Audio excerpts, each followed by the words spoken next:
Man-made नाहीये, म्हणजे human being जे बनवलेलं नाही ते आलेलं आहे. समुद्र मंथन जेव्हा झालं होतं, ते जर आपण आयुर्वेदाने जसं सांगितलं तसं फॉलो केलं तर तुम्हाला डॉक्टरची गरजच नाही. ब्रह्मचर्य लोकांना वाटते की फक्त सेलिबसी म्हणजे सेक्शुअल ऍक्टिव्हिटी न करणं, पण तसं नाही. योग हा चित्त वृत्ती निरोध हा तो भगवद्गीतामध्ये योगचे प्रकार सांगितले. भगवद्गीतामध्ये सांगितले की योग हा कर्मसु कौशल्य, तो भक्तियोग हा श्रेष्ठ योग सांगितलेला आहे भगवद्गीतेत.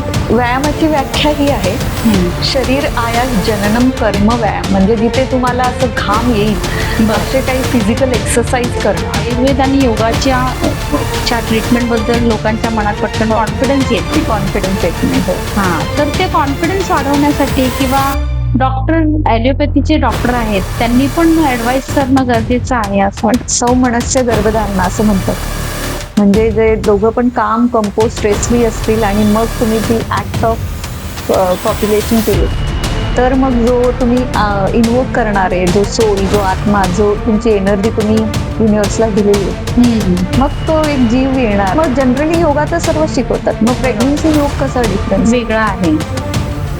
मग त्याच्यावरच मी माझं दुसरं पुस्तकही लिहिलं. अच्छा. याचं नाव 3S प्रेग्नन्सी योग. पोस्टपार्टम डिप्रेशन मध्ये गेलेली उदाहरणं आहेत. पोस्टपार्टम डिप्रेशन खूपच कॉमन आहे. सगळ्यात महत्वाचा प्रश्न ग्रहणाबद्दलचा. डॉक्टर होऊन पण आता तर काहीच उपयोग नाही, आपण पेशंट आहोत. मग माझ्या मनात विचारायला लागले की मग आपल्याला जिवंत का ठेवले, आपण जिवंत का आहोत.